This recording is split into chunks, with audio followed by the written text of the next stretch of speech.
40 বছর হায়াত পাইল, 50 বছর হায়াত পাইল, 60 বছর হায়াত পাইল, দুনিয়া থেকে চলে গেল, ইন্তেকাল হয়ে গেল, তার জীবন এখানেই শেষ, সমাপ্ত। কি বলেন আপনারা? আমরা তো বলি যে 30-40 বছর হায়াত পাইছে, সে দুনিয়া থেকে চলে গেছে, মরে গেছে, সে মরে যাওয়ার পরেই তো দুনিয়া সব কিছুই তো শেষ হয়ে গেছে। না, এটা আমাদের মত, কিন্তু কোরআন হাদিসের মত হলো তার দুনিয়া মাত্র শুরু হইল। একজন মানুষ দুনিয়া থেকে বিদায় নিল মানে তার দুনিয়া শুরু হইল, তার মাত্র হায়াতের জিন্দিগি শুরু হয়েছে।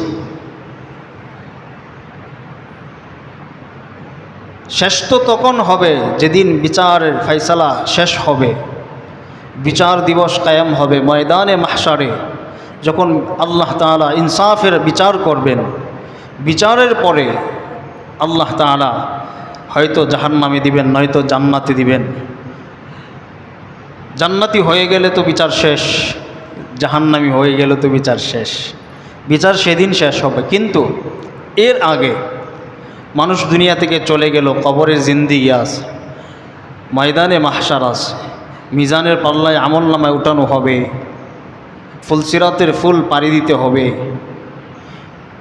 এই যে একটা লম্বা সময়, এই সময়টার জিন্দিগিটা তার দুনিয়া থেকে চলে যাওয়ার পরে মানুষের মাত্র শুরু হয়। ওই অনন্ত অসীম একটা জীবন আল্লাহ তাআলা যার নির্দিষ্ট সীমানার সময়সীমা নির্দিষ্ট করে নাই, নির্ধারিত করে নাই কখন শেষ হবে, সেই সময়ে সেই জিন্দিগিটা কখন শেষ হবে এটার কোনো নির্দিষ্ট সময় নাই। এই অনন্ত অসীম একটা জীবন আমাকে আপনাকে খাটাইতে হবে। সেই পরকালীন জীবনে আমরা যাতে করে সুখ শান্তিতে বসবাস করতে পারি, আল্লাহর আযাব থেকে বাঁচতে পারি, সেই জন্যই তো আল্লাহ তাআলা আমাদেরকে আহ্বান করেন। আর সেই জন্যই আল্লাহ তাআলা দুনিয়ার গোটা পৃথিবীর মানুষকে আল্লাহ তাআলা এই মেসেজ দিচ্ছেন যে দুনিয়ার মহব্বত ছাড়ো, আখিরাতের মহব্বত ধরো। দুনিয়ার মানুষের গোলামি ছাড়ো, আল্লাহর গোলামি শুরু করো। আল্লাহর গোলামি করবা তো সফলতা অর্জন করতে পারবা, দুনিয়ার গোলামি করবা কখনো সফলতা অর্জন করতে পারবা না। এই জন্য আল্লাহ তাআলা বারবার ডাকতেছেন, আল্লাহু ইয়াদউ ইলা দারিস সালাম। আল্লাহ বলে, হে পৃথিবীর মানুষ, শান্তির দিকে আসো, আমার দিকে আসো, আমার ঘরে আসো। আল্লাহু ইয়াদউ ইলা দারিস সালাম, আমার শান্তির ঘরের দিকে আসো। আল্লাহ আহ্বান করতেছে, প্রতিনিয়ত আল্লাহ আহ্বান করেন, প্রতিনিয়ত আল্লাহ আহ্বান করছেন। তো আল্লাহর এই আহ্বানে সাড়া না দিয়ে, আল্লাহর ডাকে সাড়া না দিয়ে আমরা আল্লাহ তাআলার সাথে নাফরমানি করেই চলছি। শেষ ফলাফল কি হবে? আমরা আমাদের জীবন নাফরমানিতে খাটাই দিলে ফলাফল কি হবে? ফলাফল তো জিরো। সামান্য সময়, দুনিয়ার সামান্য সময় উপভোগ করার পরে এই যে অনন্ত অসীম একটা জীবন শুরু হবে, মৃত্যুর পর থেকে যে শুরু হয়ে যাবে, সেই জীবনের অবস্থাটা কেমন হবে? কবরের ভয়ঙ্কর শাস্তি কি আমি সইতে পারবো? ময়দানে মাহশার যেদিন কায়েম হয়ে যাবে, সেদিন আমার অবস্থাটা কত ভয়াবহ হবে যদি আমি আরশের ছায়া না পাই, যদি আল্লাহর বিশেষ রহমত প্রাপ্ত রহমতের বারিদারা যেখানে বর্ষণ হবে সেখানে যদি আমি আশ্রয় না পাই।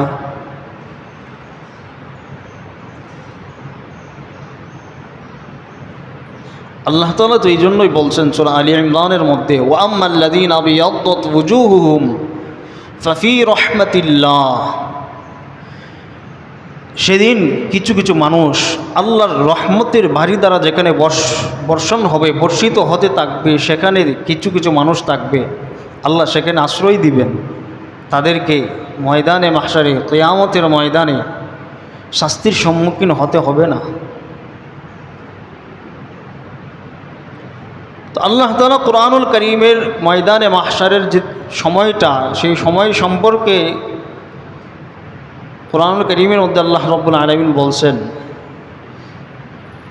সাআলা সাইলুম বিআযাবিন ওয়াকি'ন লিল কাফিরিন লাইসা লাহু দাফি'un মিনাল্লাহি যিল মাআরিজ তা'রুজুল মালাইকাতু ওয়ার রূহু ইলাইহি ফি ইয়াউমিন কানা মিকদারুহু 50 আলফা সানা। সেই সময়টা একটা দিন সময়, দুনিয়ার একটা দিনের সময়ের তুলনায় 50,000 বছর সমপরিমাণ হবে একদিন, যেদিন ময়দানে মাহশার কায়েম হবে।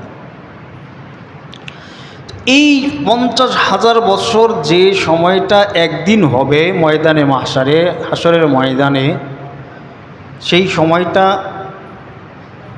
টের পাবে কারা? যারা দুনিয়াতে নাফরমানি করে জিন্দেগি শেষ করবে তারা। আল্লাহর অবাধ্য আচরণ করে, আল্লাহর গোলামি দাসত্ব না করে যারা দুনিয়ার হায়াতে জিন্দেগি শেষ করবে তারাই ওই সময় টের পাবে। কারণ কি? কারণ আল্লাহর রহমত প্রাপ্ত, আল্লাহর খাস বান্দা যারা, আল্লাহর প্রিয় বান্দা যারা, তারা হয়তো আরশের ছায়া নিচে থাকবে, আর না হয় তারা এই যে আল্লাহর কোরআনের ঘোষণা, ওয়া আম্মাল্লাযীনা আবিয়াদ্দাত ওয়ুজুহুহুম ফাফি রাহমাতিল্লাহ, আল্লাহর রহমতের ছায়ার নিচে থাকবে। আল্লাহর রহমতের বারিদার যেখানে বর্ষণ হবে সেখানে থাকবে তারা। তো তারা তো আরাম আর আয়েশের সাথে থাকবে, তারা তো এই সময়টা টের পাবে না। টের পাবে কারা? টের পাবে তারা যারা আল্লাহর নাফরমানি আর গোলামি না করে, আল্লাহর নাফরমানি করে যারা হায়াতের জিন্দেগি শেষ করেছে, তারা সেদিন মনে হবে তাদের যে আজকের একটা দিন কতটা লম্বা সময়, একটা দিনের সময় কত লম্বা, একটা সেকেন্ড কত লম্বা সময়, একটা মিনিট কত সময়, একটা ঘন্টা কিভাবে যায়, সেদিন টের পাবে। কেন? কারণ তারা শাস্তির সম্মুখীন হবে। মানুষ যখন কষ্টে পড়ে যায়, মানুষ যখন দুঃখিত হয়, মানুষ যখন অভাবে পড়ে, মানুষ যখন পেরেশানিতে পড়ে, তখন মহান আল্লাহ রাব্বুল আলামিনের স্মরণ বেশি করে না? কি বলেন? মানুষ যখন কষ্টে পড়ে যায়, পেরেশানিতে পড়ে, মুসিবতে পড়ে, তখন রবকে স্মরণ বেশি করে, আল্লাহকে স্মরণ বেশি হয়। কারণ উপায় নাই। আর যখন মানুষ আনন্দে থাকে, সুখ শান্তিতে থাকে, আয়েশের জিন্দিগিতে থাকে, আরাম আয়েশে বসবাস করছে, তখন এতটা রবকে মনে করে না, আল্লাহকে স্মরণ করে না, স্মরণ হয় না। কারণ সে তো আমোদ ফুর্তিতে, আনন্দ ফুর্তিতে তার সময় কাটাচ্ছে, তো রবকে স্মরণ করার দরকার কি? তো সেদিনও কিয়ামতের ময়দানে যারা দুনিয়া থেকে আল্লাহর গোলামি দাসত্ব না করে, নাফরমানি করে যারা তাদের হায়াত শেষ করবে, সেদিনও তারা সেদিন স্মরণ করবে, স্মরণ হবে। কেন? কারণ কষ্টের সম্মুখীন হবে, শাস্তি যেহেতু চলতে থাকবে, চলমান থাকবে, তো সেই জন্য রবকে স্মরণ করবে। কিন্তু সেদিন স্মরণ করে তো কোনো লাভ হবে না। তো এই জীবনটা সুন্দর করে সাজাইবার জন্য, আমার আপনার হায়াতের জিন্দিগি, এই দুনিয়ার অল্প সময়ের জিন্দিগি যদি আমরা সুন্দর করে সাজাইতে না পারি, গোছাইতে না পারি, এই অল্প সময়ে যদি অনন্ত অসীম সময়ের সুখ শান্তি অর্জনের জন্য মুনাফা তৈরি না করতে পারি, পাতিও সংগ্রহ করতে না পারি, তো আমার আপনার অবস্থা বড় ভয়াবহ হবে। এই যে অনন্ত অসীম একটা সময়, কবরের জিন্দিগি, হাসরের ময়দান, মিজানের পাল্লায় আমল নামা উঠানো হবে, ফুলসিরাতের ফুল পাড়ি দেওয়া হবে এবং জান্নাত জাহান্নাম নির্ধারিত হবে। এই যে একটা লম্বা সময়, এই সময়ে শান্তিতে আরামে বসবাস করার জন্য, জান্নাতের নিয়ামতসমূহ পাওয়ার জন্য কবরের জিন্দিগিতে গিয়ে তারপরে আমল করে অর্জন করা যাবে। লম্বা সময়ে আপনি শান্তি সুখে বসবাস করবেন, আরাম আয়েশ করবেন, সামান্য সময় কষ্ট করে। কষ্ট কতটুকু সময়? সামান্য সময়। মানে আখিরাতের তুলনায়, পরকালের তুলনায় তো এই জিন্দিগির 60 বছর 50 বছর তো সামান্য সময়, একেবারেই সামান্য, হিসাবেই হয় না, এতটুকুন সামান্য।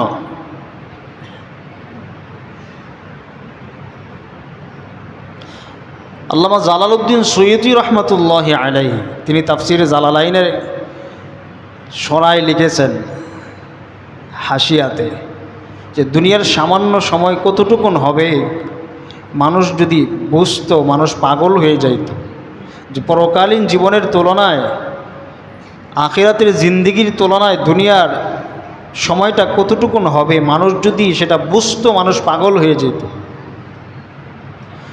মানুষ খানা পিনা আহার নিদ্রা সব ছেড়ে শুধুমাত্র আল্লাহর গোলামি আর দাসত্ব করত। তিনি একটা দৃষ্টান্ত দিয়েছেন যে সমুদ্রের মধ্যে সুই ঢোকানোর পরে, সুইটা উঠানোর পরে যতটুকুন পানি সুইয়ের আগায় লেগে থাকে ততটুকুন সময় হলো দুনিয়ার সময়, আর সমুদ্রের সময়টা, সমুদ্রের পানি যতটুকুন আছে ততটুকুন হলো পরকালীন জীবনের সময়, আখিরাতের জিন্দেগির সময়। তো এই যে সামান্য একটা সময় আমরা পাইলাম, এই সময়ে পেয়ে আমরা এত কিছু করছি, মনে হচ্ছে যে আমি বাদশাহ, আমি একজন রাষ্ট্রনায়ক, আমি একজন প্রভাবশালী ব্যক্তি, আমার চাইতে প্রভাবশালী, আমার চাইতে টাকাওয়ালা, বাড়িওয়ালা, গাড়িওয়ালা, আমার চাইতে শক্তিশালী মানুষ এই জমিনে মনে হয় আর কেউ নাই। এত দম্ভ, অহমিকা, অহংকার, গৌরব সব তো একদিন শেষ হয়ে যাবে, কিছুই তো অবশিষ্ট থাকবে না, তো লাভ কি বলুন তো?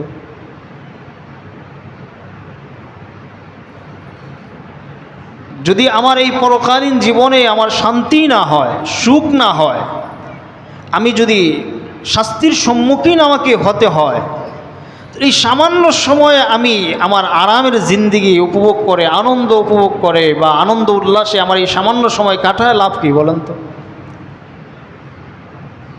এই সামান্য সময় পেয়ে আমরা, তাও যেতটুকুন সময় পাইছি এতটুকুন তো তাও নির্ধারিত না, নির্দিষ্ট না,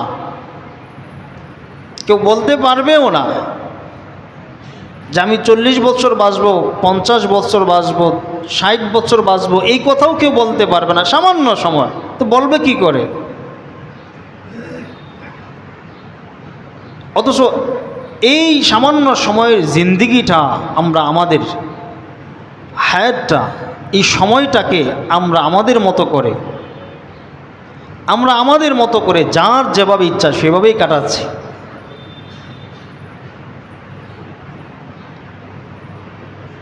নাফরমানি করতে করতে করতে করতে জীবন শেষ করছি। কোনোদিন এই কথার ভাবনা, এই কথার চিন্তাও মাথায় আসে না যে আমি তো চলে যাব, তবে আমার এই যে লম্বা সময়, একটা সময় আমার জন্য অপেক্ষা করছে।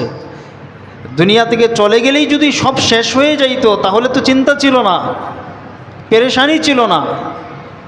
দুনিয়া থেকে চলে যাওয়ার পরেই তো মাত্র শুরু হবে, তো সেটা শেষ হবে কখন সেটাও তো জানা নাই। ময়দানে মাহশার বিচারের কাজ শেষ না হওয়ার আগ পর্যন্ত সেটাও শেষ হবে না। দুনিয়ার সামান্য সময় এত কিছু করে আমি কি করব? যদি আমি পরকালের জীবনটা আনন্দময় করার জন্য, শান্তি সুখে বসবাস করার জন্য, আমার পরকালীন জীবনের জন্য কিছুই করতে না পারি, তো আমার এই জীবনে করলামটা কি? এই জন্য আল্লাহ নবী সাল্লাল্লাহু আলাইহি ওয়াসাল্লাম গোটা মানব জাতিকে তিনি জানাই দিলেন, হে পৃথিবীর মানুষ, তোমরা যদি 11টা গুণ অর্জন করতে পারো, পৃথিবীর শ্রেষ্ঠ মানুষ তোমরা হবা, এবং পৃথিবীর শ্রেষ্ঠ মানুষ হয়ে আল্লাহর প্রিয় বান্দা হয়ে তোমরা আল্লাহর কাছে যাবা। তো তোমাদের কবরের জিন্দিগি হবে সুখময় জিন্দিগি, হাসরের ময়দানে তোমরা আল্লাহর রহমতের বাড়ি দ্বারা তোমাদের উপর বর্ষণ হবে, নয়তো তোমরা আল্লাহর আরশের ছায়ার নিচে থাকবা। আর তোমাদের হিসাবটা অতি সহজ করে আল্লাহ তাআলা মিজানের পাল্লাকে তোমাদের আমল নামায় বাড়ি করে দিয়ে, তোমাদের আমল নামাটা মিজানের পাল্লায় বাড়ি করে দিয়ে, তোমাদের হিসাব সহজ করে দিয়ে, ফুলসিরাতের পুল পাড়ি দেওয়ার ব্যবস্থা আল্লাহ তাআলার পক্ষ থেকে করে দিয়ে, তারপরে তোমাদেরকে সরাসরি আল্লাহর জান্নাতের মেহমান হিসাবে ফিরিশতারা তোমাদেরকে আহ্বান করতে করতে, সংবর্ধনা দিতে দিতে তোমাদেরকে তোমাদের জান্নাত বুঝিয়ে দেওয়া হবে। সুবহানাল্লাহ। তো এমন 11টা আমল আল্লাহ নবী সাল্লাল্লাহু আলাইহি ওয়াসাল্লাম আমাদেরকে শিখিয়ে গেলেন। 11টা গুণ যদি কোনো মানুষ অর্জন করতে পারে, এই 11টা গুণ অর্জন করার কারণে তার দুনিয়ার জীবন সফলতার জীবন হবে, পরকালীন জীবনও সফলতার জীবন হবে। দুনিয়ার সামান্য সময় কষ্ট করবে, পরকালের অনন্ত অসীম সময় সেটার ফলাফল ভোগ করবে এবং সেটা বেনিফিট সে ভোগ করবে, বেনিফিট পাবে। সামান্য সময় কষ্ট। গুণ কয়টা? 11টা। গুণ কয়টা? 11টা।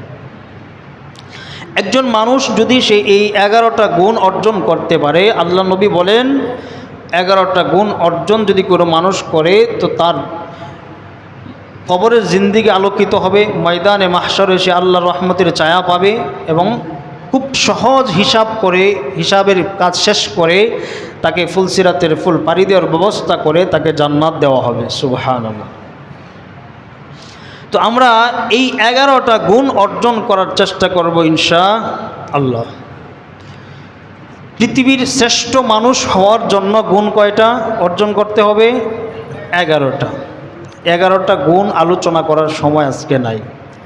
তার মধ্যে 1 নম্বর গুণ, মানুষ যদি 1 নম্বর গুণ অর্জন করে, যেই গুণটা আল্লাহ নবী সাল্লাল্লাহু আলাইহি সাল্লাম বলছেন, এই গুণ যদি মানুষ অর্জন করে দুনিয়ার শ্রেষ্ঠতম মানুষ সে হয়ে যাবে। সুবহানাল্লাহ বলবেন না?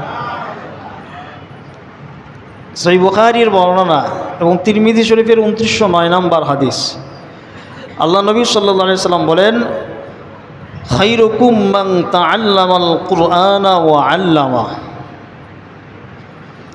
এই পৃথিবীতে যারা আল্লাহর কোরআন শিক্ষা দেয় এবং যারা আল্লাহর কোরআন শিখে, ছাত্র উস্তাদ, ছাত্র উস্তাদ, যারা কোরআন শিক্ষা দেয় এবং যারা কোরআন শিখে, আল্লাহ নবী বলেন পৃথিবীর জমিনের সর্বশ্রেষ্ঠ মানুষ হলো তারা। সুবহানাল্লাহ। এটা হলো 1 নম্বর গুণ। যদি কোনো মানুষ সে এই গুণ অর্জন করতে পারে, সে হয়তো শিক্ষক, কোরআনের শিক্ষক, নয়তো কোরআনের ছাত্র।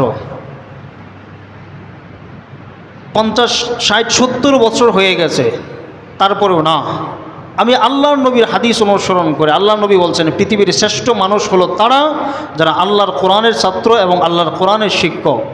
তো আমার বয়স 50, 60 হয়ে গেছে, 70 হয়ে গেছে, না, আমি আল্লাহর কোরআন ছাড়বো না, আমি আল্লাহর কোরআনের ছাত্র হয়ে আমি দুনিয়ার থেকে বিদায় নিব। কোনো মানুষ যদি সে এই নিয়ত করে ইখলাসের সাথে, যদি ওই মানুষটা কোরআন পড়তে পড়তে মারা যায়, কোরআন সহি শুদ্ধ করে পড়তেও না পারে, তারপরেও আল্লাহ নবী বলেছেন এই পৃথিবীর শ্রেষ্ঠ মানুষ হয়ে সে পরকালে যাবে। সুবহানাল্লাহ। এবং এই গুণ অর্জন করার কারণে তার কবরে শান্তি হবে, ময়দানে মাহশারে আল্লাহর রহমতের ছায়ায় সে আশ্রয় পাবে এবং মিজানের পাল্লায় তার আমল নামাকে সহজ করে দেওয়া হবে এবং তাকে ফুলসিরাতের ফুল পাড়ি দিয়ে আল্লাহর জান্নাতের মেহমান বানিয়ে দেওয়া হবে। সুবহানাল্লাহ। গুণটা খুব কঠিন, কি বলেন? গুণটা খুব কঠিন মনে হয়। এটাই সত্য কথা এবং এটাই বাস্তব। এই পৃথিবীর শ্রেষ্ঠ মানুষ কোরআনের ছাত্র, কোরআনের শিক্ষক।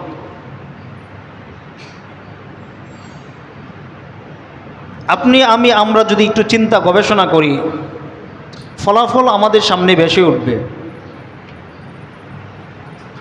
আমি বিশ্ববিখ্যাত বিশ্ববিদ্যালয় থেকে সারা বিশ্বের সবচেয়ে বড় ডক্টরের ডিগ্রি অর্জন করার পরেও আমি যদি কোরআনের শিক্ষা আমার না থাকে, আমি যদি কোরআন শিখতে না পারি, আমি যদি কোরআনের শিক্ষক অথবা ছাত্র না হতে পারি, তা আমি অর্জন করলাম কি আর শিখলাম কি বলেন তো?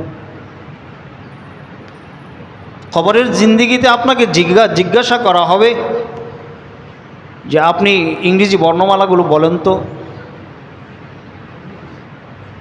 জিগাবে কবরে ফেরেশতা, বাংলায় জিগাবে, উর্দু, ফার্সি কিছুই জিজ্ঞাসা করবে না। জিজ্ঞাবে কি?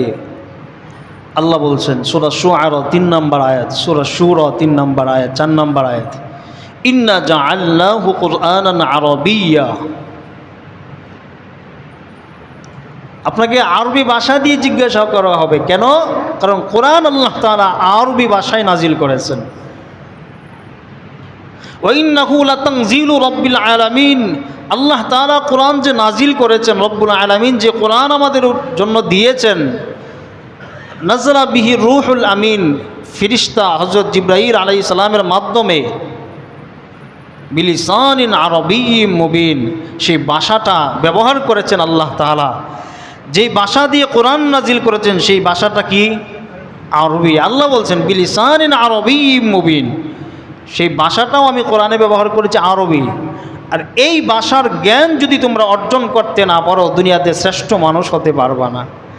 তাহলে শ্রেষ্ঠ মানুষ হওয়ার জন্য, দুনিয়াতে উত্তম মানুষ হওয়ার জন্য এবং শ্রেষ্ঠ মানুষ হয়ে দুনিয়া থেকে বিদায় নেওয়ার জন্য এবং পরকালের জীবন সুখ শান্তিময় অর্জন করার জন্য বা সুখ শান্তিতে বসবাস করার জন্য আমাকে আপনাকে হয়তো কোরআনের ছাত্র হতে হবে, নয়তো কোরআনের শিক্ষক।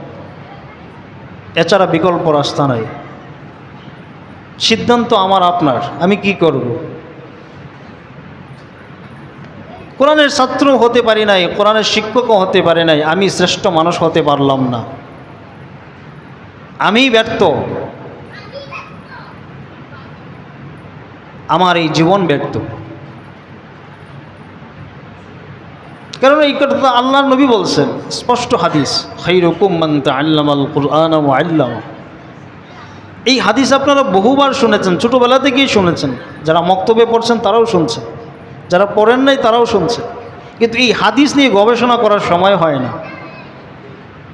কথাটা বলছেন কি আল্লাহ নবী? যে পৃথিবীর শ্রেষ্ঠ মানুষ হলো তারা, পৃথিবীর শ্রেষ্ঠ মানুষ তারা যারা কোরআনের ছাত্র অথবা কোরআনের শিক্ষক। আমি আপনি কোরআনের ছাত্রও হতে পারলাম না, শিক্ষক হতে পারলাম না, তাহলে আমি আপনি শ্রেষ্ঠ মানুষের দাবিদার হব কি করে? আমি আপনি শ্রেষ্ঠ মানুষের দাবিদার হব কি করে? আমার আপনার ব্যাপারেই তো আল্লাহ নবী সাল্লাল্লাহু আলাইহি সাল্লাম ময়দানে মাহশারে অভিযোগ করবেন। যিনি আমার আপনার ব্যাপারে সুপারিশ করার কথা, তিনি যদি অভিযোগ করেন তাহলে সুপারিশ করবে কে?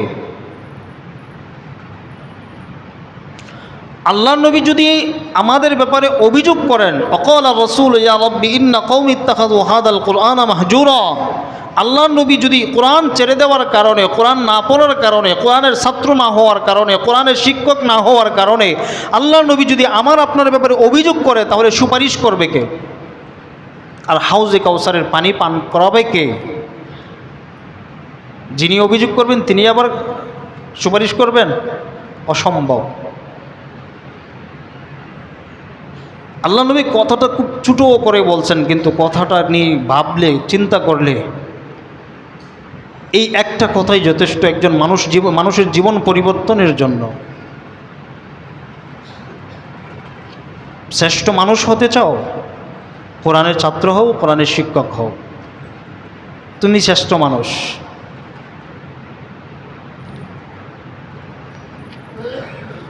অনেক সময় আমরা জিজ্ঞাসা করলে, ভাই কোরআন শিখছেন? কোরআন শিখতে পারি নাই, বয়স হয়ে গেছে। বা অনেকে বাবা মাকেও দোষ দেয় যে আমার পারিবারিকভাবে আর্থিকভাবে দুর্বলতা ছিল, কাজে লাগিয়ে দিয়েছে বাবা মা, সময় শেষ হয়ে গেছে, পড়ার হয় নাই, কোরআন শিক্ষার হয় নাই, 30, 40, 60, 70 বছর হয়ে গেছে, কোরআন আর শিক্ষা হলো না। দুনিয়াতে মানুষকে ধোঁকা দেওয়া যাবে এই কথা বলে, কিন্তু পরকালে এই ধোঁকা দেওয়ার সুযোগ আর হবে না। আল্লাহর সামনে এই কথা বললে আল্লাহ তাআলা ছাড়বে না, আপনাকে আমাকেও ছাড়বে না, কাউকে ছাড়বে না। আমি শিখতে পারলাম না, আরে আপনাকে তো আল্লাহ তাআলা বোধ শক্তি দিয়েছিল। আপনি বালেক হওয়ার পর থেকে আপনার বাবা মার খেদমত করছেন, আপনার পরিবারের খেদমত করছেন, আপনি যা করার সব করছেন, কিন্তু আপনার তো একটা বোধ শক্তি ছিল, আপনাকে আল্লাহ তাআলা মেধা শক্তি দিয়েছিল। আপনাকে তো আল্লাহ পাগল বানায় নাই, আপনাকে আল্লাহ পশু পাখি বানায় নাই। আরে পশু পাখিরাও তো আল্লাহর জমিন আল্লাহ তাসবিহ পড়ে, আল্লাহর জিকির করে, 24 ঘন্টা আল্লাহর জিকির করে। আল্লাহ সেই কথাও বলছে, ওয়া ইম মিন শাইইন ইল্লা ইউসাব্বিহু বিহামদিহি ওয়ালাকিন লা তাফকাহুনা তাসবিহাহুম। পশু পাখি জীব জন্তু জানোয়ার সব কিছু আল্লাহর তাসবিহ পাঠ করে, 24 ঘন্টা তাসবিহ পাঠ করে। আমরা তাসবিহ পাঠ করি না, আল্লাহর নাফরমানি আমরা করি। তো আল্লাহর কাছে সেদিন যদি এই কথা বলি যে আল্লাহ, আমার পরিবারের অসচ্ছলতার কারণে, দুর্বলতার কারণে বাবা মা কাজে লাগিয়ে দিয়েছে, পড়াশোনা করায় নাই, কোরআন শিখতে পারি নাই, সেদিন পার পাবেন না। অনেক বাবারাও এই কথা বলেন যে আমার সন্তানকে কোরআন শিখাইতে পারলাম না, অনেক চেষ্টা করছি কিন্তু কোরআন শিখাইতে পারি নাই। কেন পারেন নাই? অনেক চেষ্টা করছি, এখন আর চেষ্টা করি না, বাদ দিয়ে দিছি। কেন? মানে সিদ্ধান্ত নিয়ে নিয়েছি যে আমার চেষ্টা আমি করে ফেলছি, আর করার দরকার নাই। আমি 100 বার বলছি, 20 বার বলছি, 50 বার বলছি, 4 জন 10 জন উস্তাদ হুজুরকে আমি টিউশনি মাধ্যমে হুজুরকে আমি নির্ধারণ করে দিলাম আমার সন্তান যেন কোরআন শিখে, আর দেওয়ার পরেও আমি পারি নাই, শেষ আমার কাজ। না না না, আপনি সিদ্ধান্ত নিয়েছেন আপনার কাজ শেষ না, অসম্ভব, আপনার কাজ শেষ হয় নাই। যদি শেষ হয়ে যাইতো তাহলে নবী নূহ আলাইহিস সালাম 950 বছর দাওয়াত দিতেন না। দাওয়াতের কাজ আপনি 10 বার বললেন, 20 বার বললেন, 50 বার বললেন, শেষ না আপনার দাওয়াতি কাজ। আল্লাহ তাআলা আপনাকে এই 50 বার, 20 বার, 30, 40 বার দাওয়াত দেওয়ার পরে আপনাকে দাওয়াতি কাজ শেষ করার জন্য আপনাকে বলেন নাই। পৃথিবীতে এমনও নবী আসছে, নবী নূহ আলাইহিস সালাম তো 950 বছর দাওয়াত দিয়েছেন, তারপরে 83 থেকে 84 জন মানুষ আল্লাহ তাআলার কালিমা গ্রহণ করছে, ইসলাম গ্রহণ করছে, অথবা 40 জন মতান্তরে আসছে। কিন্তু এমনও নবী আসছে পৃথিবীতে 400, 450, 500 বছর পর্যন্ত দাওয়াত দিয়েছেন, কিন্তু একজন মানুষ কালিমা গ্রহণ করে নেয়, কিন্তু দাওয়াতি কাজ তো বন্ধ করে নেয়। গত কয়েকদিন আগে একজন বাবাও বলতেছে, হুজুর একটু দোয়া করেন, আমার ছেলে কথা শুনে না, আমার ছেলেটা বড় বেয়াদব, কথা শুনে না। অনেকবার বলছি, জিজ্ঞাসা করলাম আপনার ছেলে নামাজ পড়ে? নামাজ পড়ে না। তো বললাম তাহলে আপনার কথা শুনবে কেন? আপনার ছেলে নামাজ পড়ে না, তাহলে আপনার কথা শুনবে কেন? তিনি বলতেছেন যে বুঝলাম না হুজুর। আরে বুঝলাম না মানে কি? আপনার ছেলে তো দুনিয়ার শ্রেষ্ঠতম বেয়াদব। দুনিয়ার শ্রেষ্ঠতম বেয়াদব ওই সন্তান যেই সন্তান নামাজ পড়ে না। দুনিয়ার শ্রেষ্ঠতম বেয়াদব সন্তান যেই সন্তান নামাজ পড়ে না। তাহলে আপনার কথা শুনবেন কি করে? মানে না, আপনার সন্তান আপনার কথা শুনে না, এটা আপনি বলতেছেন আমার সন্তান বেয়াদব, আমার কথা শুনে না, আমার কথা মানে না। তা আপনার সন্তান তো আপনার কথা মানে না শুধু, এটা তো আপনার কথা মানার কারণে সে বেয়াদব হয় নাই, না মানার কারণে সে বেয়াদব হয় নাই। যেই আল্লাহ আপনার সন্তানকে বানাইছে, যেই রব আপনার সন্তানকে হায়াত দিচ্ছে, চলার শক্তি দিচ্ছে, রিজিক দিচ্ছে, সুস্থতা দিচ্ছে, কথা বলার শক্তি দিচ্ছে, 24 ঘন্টা আল্লাহ তাআলার নিগরানিতে, আল্লাহ তাআলার অসংখ্য নিয়ামত প্রাপ্ত হওয়ার পরেও, পাওয়ার পরেও, খাওয়ার পরেও, গ্রহণ করার পরেও, নিঃশ্বাস গ্রহণ করার পরেও যেই রবের কথা সে মানে নাই, সেই সন্তান আপনার কথা মানবে কি করে? সেই সন্তান আপনার কথা মানবে কোথায়, যেখানে আল্লাহ সরাসরি ডাকছেন আল্লাহু ইয়াদউ ইলা দারিস সালাম, হে সন্তান, হে পৃথিবীর মানুষ, আমি রবের শান্তির গড়ে আসো, আমি রবের দিকে আসো। আল্লাহর আহ্বানের যেই সন্তান আপনার আল্লাহর আহ্বানের সাড়া দেয় নাই, আল্লাহর ডাকে সাড়া দেয় নাই, সেই সন্তান আপনার ডাকে সাড়া দেবে কি করে? কারণ আপনার সন্তান তো আর সাধারণ বেয়াদব না, দুনিয়ার শ্রেষ্ঠতম বেয়াদব। বিশ্বাস করেন, যারা নামাজ পড়ে না দুনিয়ার শ্রেষ্ঠতম বেয়াদব। কারণ আমার আপনার কথা তো না, আল্লাহর কথা শুনে না। তা আল্লাহর কথা যে না শুনবে সে কি সাধারণ বেয়াদব? যে আল্লাহর কথা শুনে না সে সাধারণ বেয়াদব? দুনিয়ার শ্রেষ্ঠতম বেয়াদব সে, আল্লাহর কথা শুনে না।